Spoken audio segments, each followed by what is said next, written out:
Hello everyone, welcome to this video about rhythm changes, and I'm introducing a new concept, a new system I've developed over the past few days or maybe even a few weeks, and I'm pretty excited about it. I think it's going to revolutionize the way you're going to look at rhythm changes and the way you're going to solo over rhythm changes. Coming right up.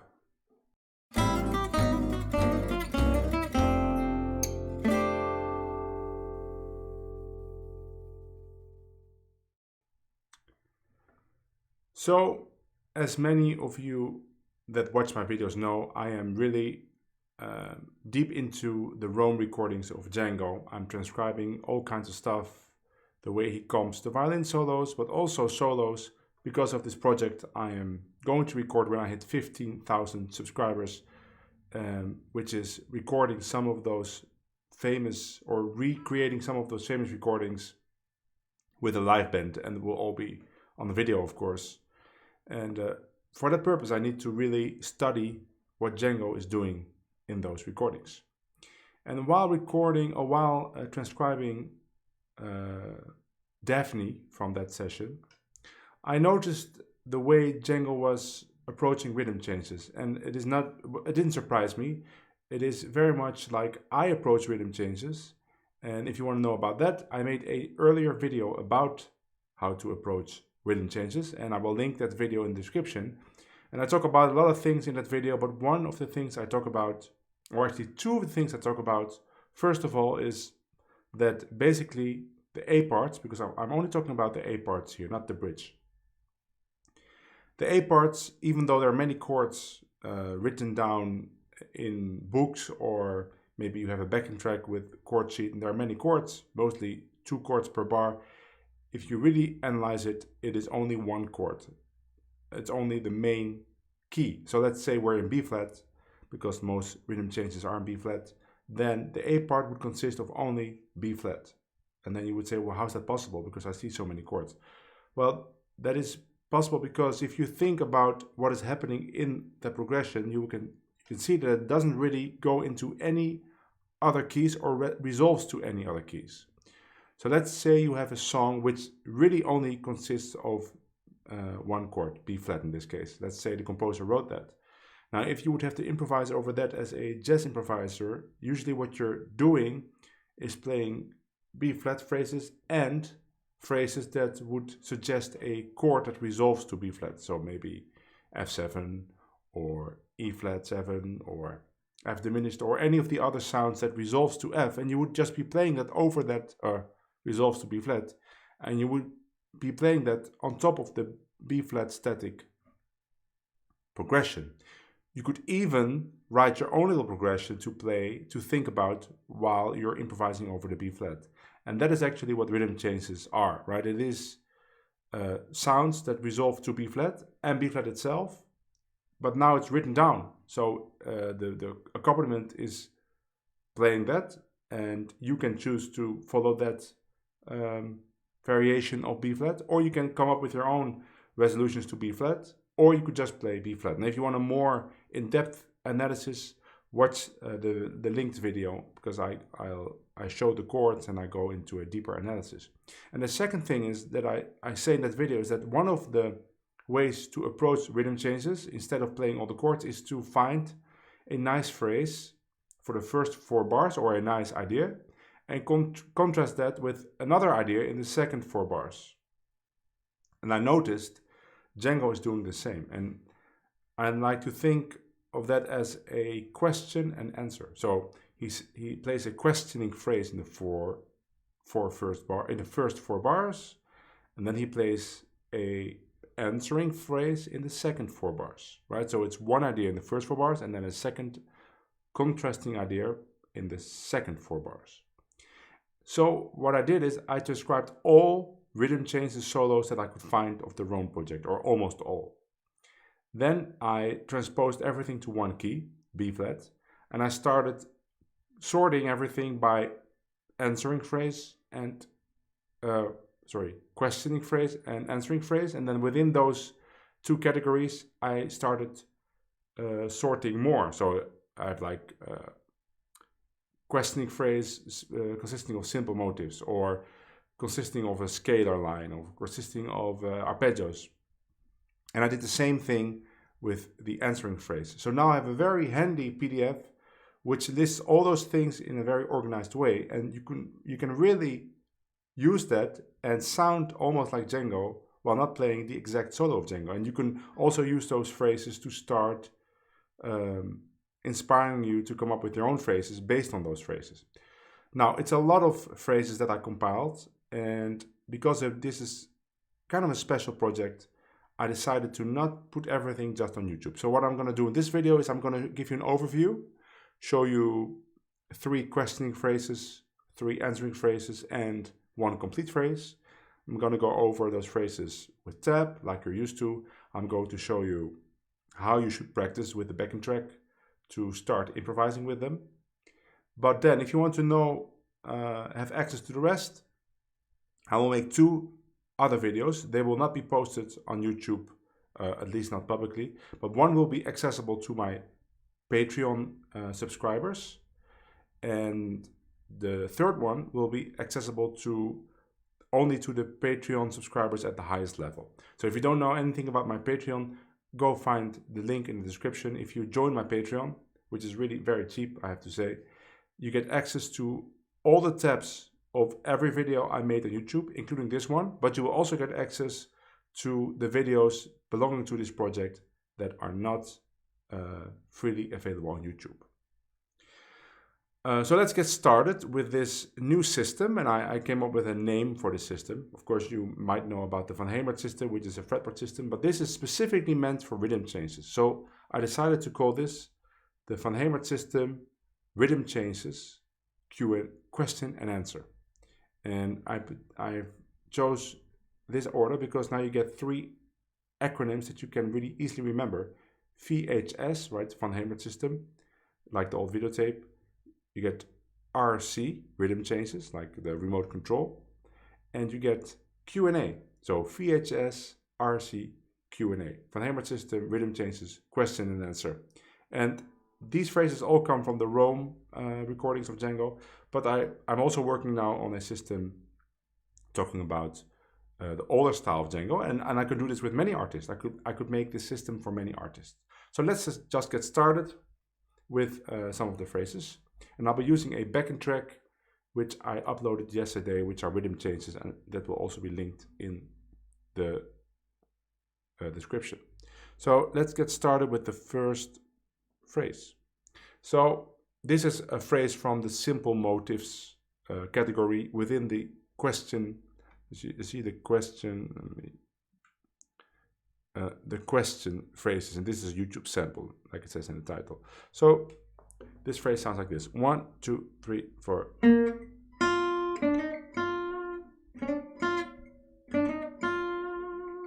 Really very easy. 1, 2, 3, 4. 3, 4.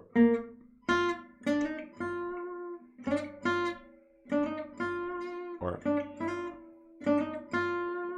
So not only the notes are important, also the way he plays it. So as you can see, for example, the D to the E flat. First time is slided, is with a slide, and the second time there's a slide to the F, or you could do to the D, and then it's picked. Of course, it's not very important that you do it like that, but that's the way Django played it, and it's always nice to first play it like him, and then you can come up with your own variations, of course, but let's do that later. Let's just now play this exactly like it's written. So this is a questioning phrase to be played over the first 4 bars of rhythm changes. So let's play the backing track, and I will be... Oh, sorry, I lost the backing track. Where is it? Here is it. Here it is. So I'm gonna play this in the first. I'm gonna play this in the first A, and then I'll be silent for the second 4 bars, and then I'm gonna play it in the second A, and then there's a bridge, but I'll stop there. So you can hear it twice. Here we go.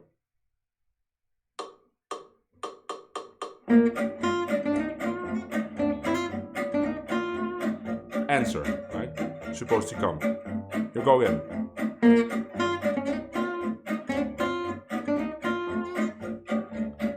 Now, this phrase is of course very easy to make variations, right? It's basically this motif. So you can do anything you want, but maybe let's keep the original idea in mind. So let's play a repeating thing. Maybe something.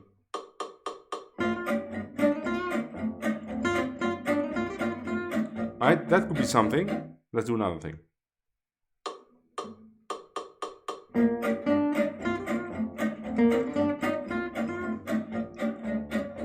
Just a very basic, simple idea.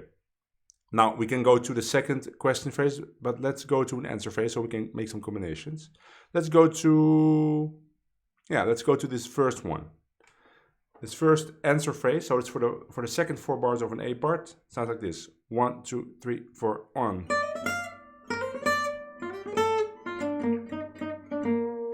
No, sorry. Oh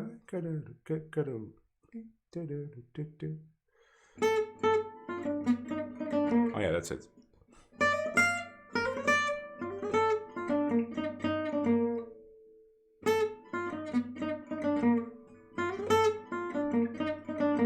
I've been playing a variation myself already, but what it says here, one more time, and I'll correctly: 3, 4, 3, 4, 1.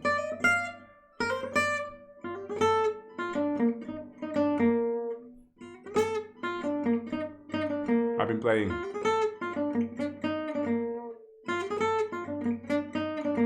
I've been changing the final pattern, but it doesn't really matter, of course. I mean, that's just a minor detail, and it's the point to make variations. So now let's just combine the questioning phrase with this answer phrase. So now you get. Here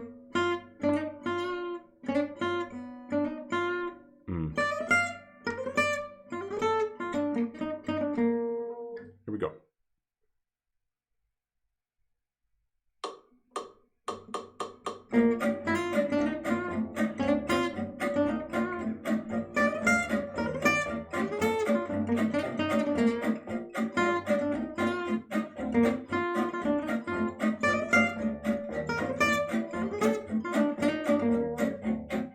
Right, I tried to play around a little bit with it. Take some risks, some will work out, some won't. But it's just to get you in a more freer mindset. So let's do it again, and I'll be a little bit more free with the phrases.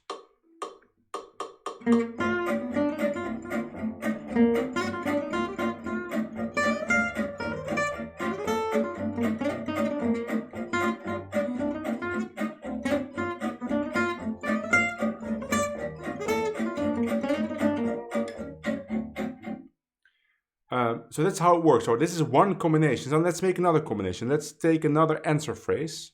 Let's keep the questioning phrase. So what we have here, for example, is an answer phrase from my Scalar category. So this sounds like 1, 2, 3, 4. Very well-known Django phrase.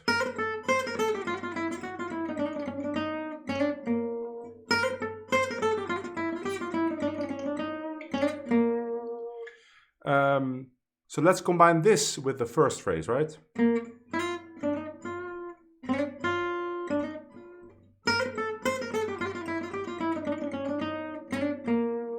Let's do that.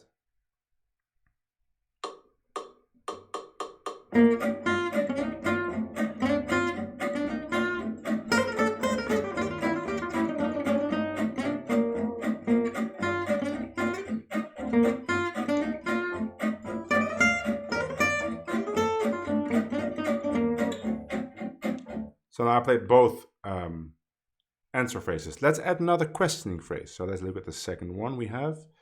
And it's a scalar line from my questioning phrases. This one sounds like this: 1, 2, 3, 4.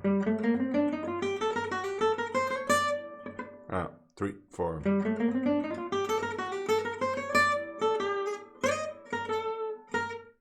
Yeah. And a nice thing to know is if you know this famous fingering for a major scale, this one. Right, it's B flat major, where you have the same fingering on a set of 2 strings. So you have 1, 2, 4, 1, 2, 4, spread, and then close 1, 2, 4, 1, 2, 4, and then 1, 3, 4, 1, 3, 4.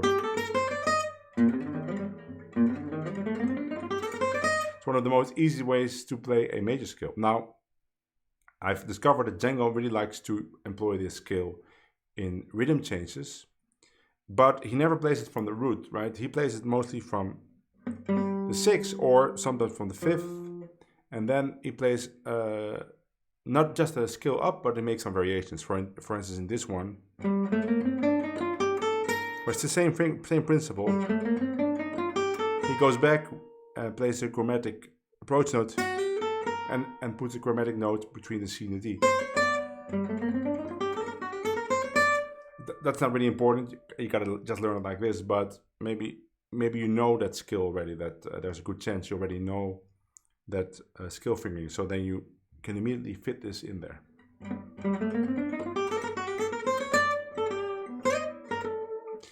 Now let's combine this with the answering phrases. Now, as you can see, it's 5 bars here. The 5th bar is this first B flat. That's to enter phrase, but you don't have to play that, especially not if you would go to this answering phrase, which starts on the 1. Then you have to play.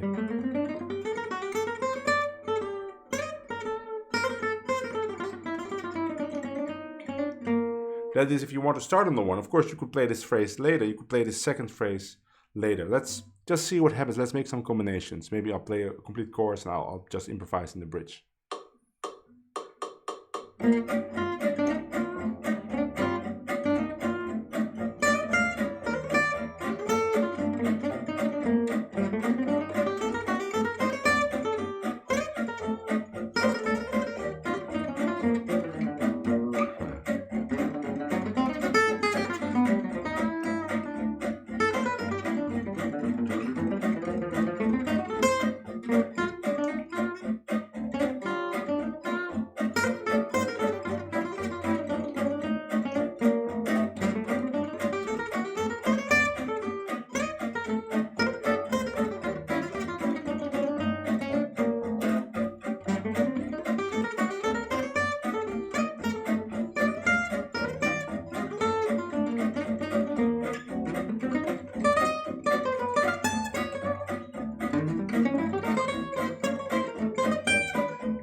Now I even started combining the 2 questioning phrases. If you notice, I played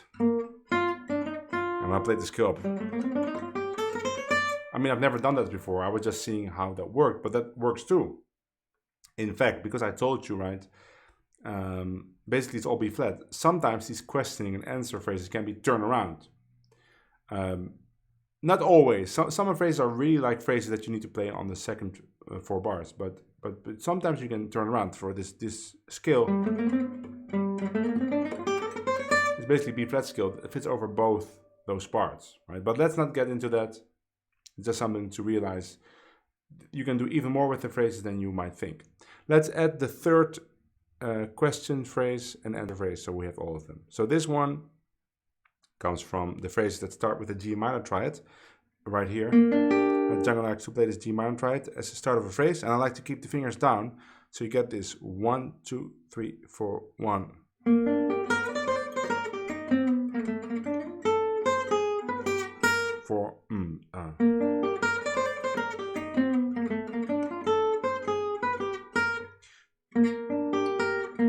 You could also play it like this, but for some reason I find it easier to play it like this, because I'm used to playing a minor triad in this voicing. I use it often for rhythm stuff.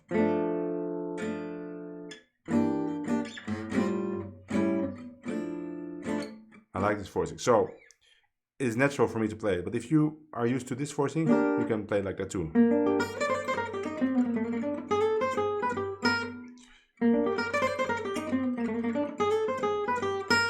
That's the phrase. And then let's have the last answering phrase, which is this one. It's from the bluesy category because it ends in a bluesy way. It's not like this. 3, 4, 1.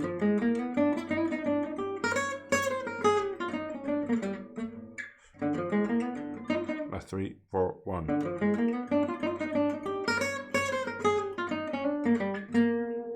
So let's combine this one with the third questioning one. So we get this in a row, right? First a phrase with a G minor triad. 3, 4, 1.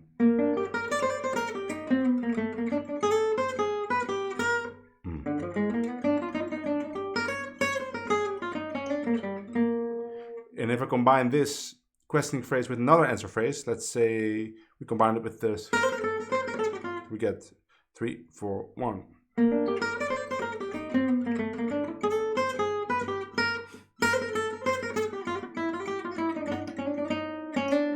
Or let's combine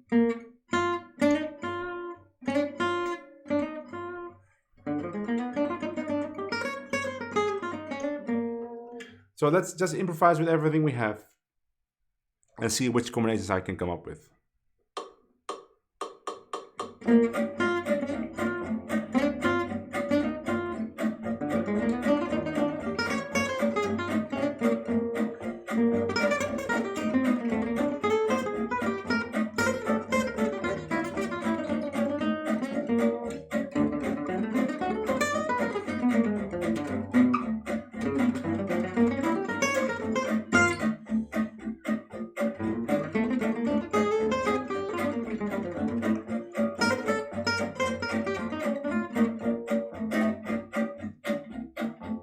Yeah, sometimes I'm playing some phrases that are not on this PDF. I have to try to confine myself to these 3, which is difficult because I've been practicing all of the phrases so many times. Let me check, just make sure which one we have. Right, we have this one. Oh yeah, let's use the skill one. Okay, let's do it again.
Okay, there were some other phrases, but I think I played all of them at one point, right? Yeah, I played this one for sure. I played this one. I played that one. I played that one. Yeah, I played all of them. Okay, so I have one more phrase left, which is just the last category in my PDF is complete phrases. Those are 8-bar phrases I think should stay together, but not necessarily. Of course, you can break them up, but they're just so fluent, or just so they go together so well. So this first one is just a very cool one with chords. So it starts like this: 1, 2, 3, 4. So it's just B flat 7 to E6, E flat 6, 3, 4, and same the rhythm. And then we go to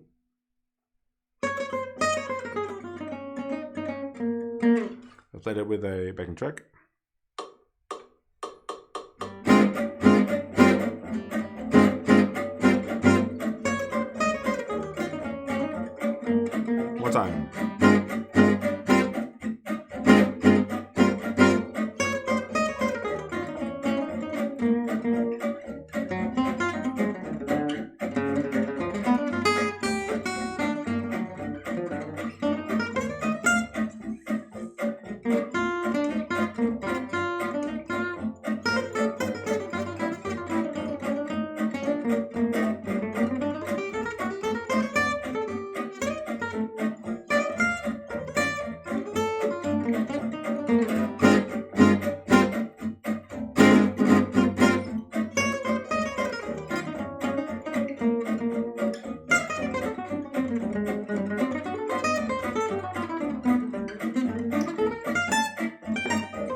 There you go. A bunch of really nice phrases for you to get started with. And those are also available in my Patreon, or you can screen cap them from my screen. There's a backing track online for you to practice. And I'm pretty sure that this approach will really help you get a grip on rhythm changes without being too worried about all those chord changes, and just start thinking these nice phrases. And now you can use the phrases as a starting point for your own variations. And you would really sound like Django if you're doing this, like the Django in Rome, the late Django, my favorite Django. Now, if you want access to the other phrases, join my Patreon, because I think starting this weekend, but next week I will have the 2 other videos finished, and the complete system will be there. The complete VHS RC/Q&A system will be there. In any case, please like this video, subscribe to my channel so we get to the 15,000 earlier than later, and I can do the Rome project for YouTube, which I'm really looking forward to. I hope to see you in the next video. Bye!